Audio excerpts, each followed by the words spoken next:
Assalamualaikum warahmatullahi wabarakatuh. Jumpa lagi bersama saya dan kali ini kita akan membahas mengenai kesenjangan antara ekonomi dengan motivasi belajar. Di sini sebelumnya saya akan memperkenalkan diri terlebih dahulu.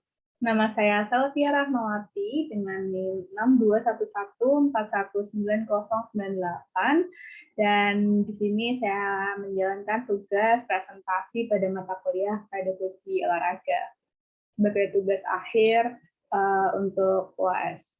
Nah, sebelum masuk ke materinya yaitu hubungan atau kesenjangan antara ekonomi dengan motivasi belajar. Sebelumnya di sini kita perlu tahu hubungannya terlebih dahulu. Hubungan antara ekonomi keluarga dan juga motivasi belajar anak. Nah, selanjutnya di sini ada lingkaran-lingkaran yang saling berkaitan. Artinya memang antara ekonomi dengan pendidikan ini tidak bisa dipisahkan karena memang saling melengkapi dan saling dibutuhkan. Ketika ekonomi mendukung, maka pendidikan juga akan berjalan dengan baik. Begitu pula sebaliknya ketika pendidikan bagus, maka akan mudah mencari pekerjaan dan juga ekonominya pun juga akan mapan seperti itu. Dan 4 lingkaran di sini adalah 4 kata atau 4 aspek yang saling berkesinambungan. Untuk yang pertama di sini kita akan belajar mengenai apa itu belajar. Belajar adalah suatu proses atau upaya yang dilakukan setiap individu atau manusia untuk mendapatkan perubahan tingkah laku, baik itu pengetahuan ataupun keterampilan, dan juga sikap serta nilai yang positif sebagai suatu perubahan dalam bentuk materi yang telah dipelajari. Itu adalah belajar, yaitu proses atau upayanya. Sedangkan untuk yang kedua di sini adalah motivasi belajar.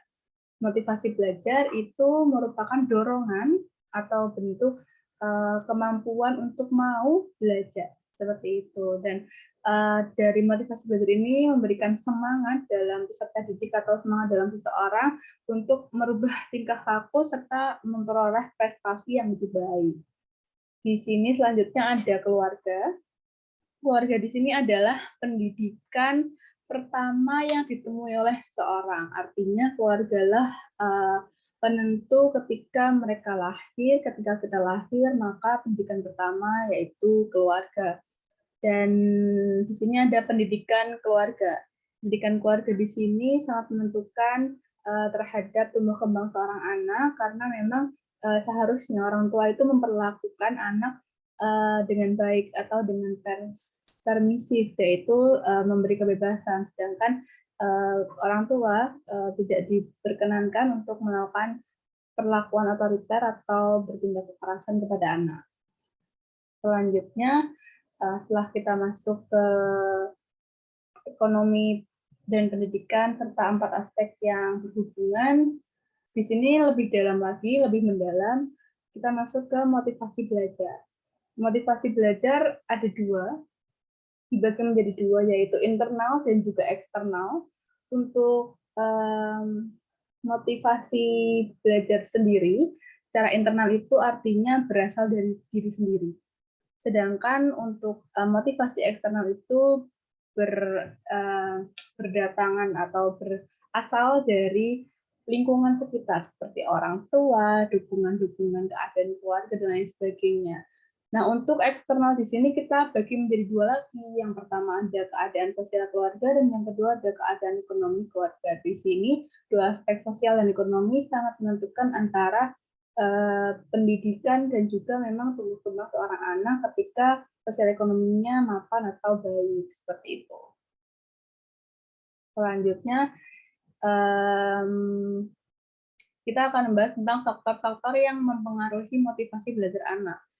Sebenarnya antara motivasi, faktor-faktor yang mempengaruhi dan juga hubungan antara keduanya sangat-sangat berkesinambungan. Maka dari faktor ini juga ada pembagian yaitu 2, internal dan juga eksternal.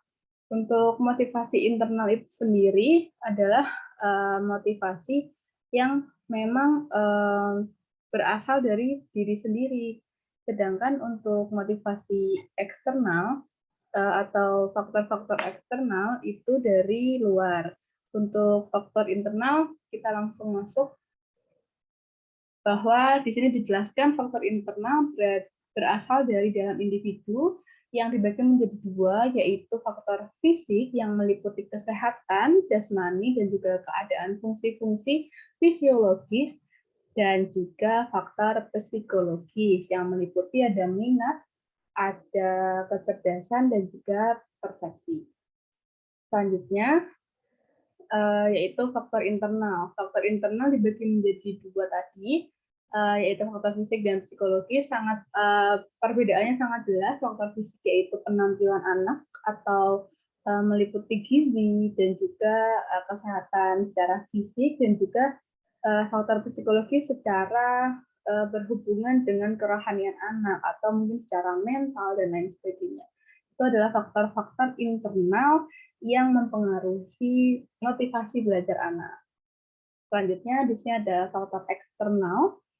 Dijelaskan di sini bahwa faktor yang berasal dari luar individu yang dibagi menjadi dua, yaitu sosial dan non sosial. Faktor eksternal ini contohnya itu dari keluarga, sekolah, dan lingkungan sekitar, baik itu sosial maupun non sosial. Nah, di sini kita dibagi dua, akan dijelaskan apa itu sosial dan non sosial.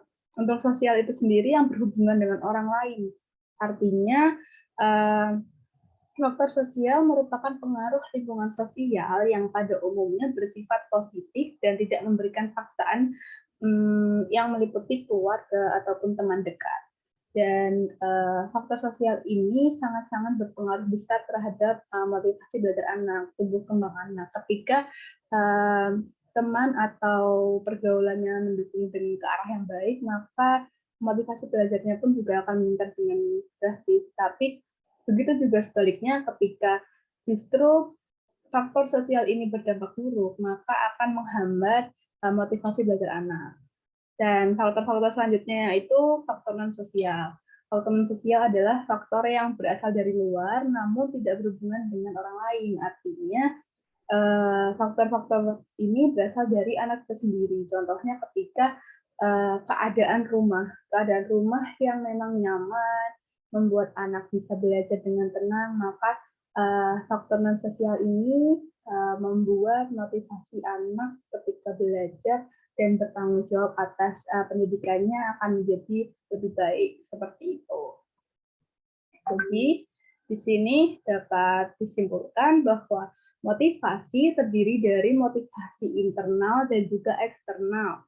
Untuk motivasi internal adalah motivasi yang berasal dari dalam diri, sedangkan motivasi eksternal adalah motivasi yang berasal dari luar anak itu sendiri. Nah, hasilnya adalah belajar anak juga dipengaruhi oleh dua faktor, eksternal dan juga internal, dengan status ekonomi orang tua dan juga status sosial keluarga, seperti itu. Selanjutnya, di sini juga dapat disimpulkan bahwa keadaan sosial keluarga menjadi sangat penting bagi anak dalam keadaan sosial yang baik, maka akan memberikan kenyamanan bagi anak untuk belajar. Dimulai dari kondisi rumah yang nyaman, suasana yang tenang dan damai akan sangat menunjang kegiatan belajar seorang anak. Hal ini bisa menyebabkan anak merasa nyaman dan tidak bosan, serta jauh dari kata malas untuk belajar di rumah. Sehingga kesimpulannya bahwa keadaan ekonomi sangat berpengaruh pada motivasi belajar anak, dan kesenjangan yang ada di sini akan sangat berkesinambungan antara ekonomi dan juga pendidikan, seperti itu. Cukup itu yang bisa saya sampaikan. Sekian dari saya, Salvia Rahmati. Apabila ada kesalahan, mohon dimaafkan.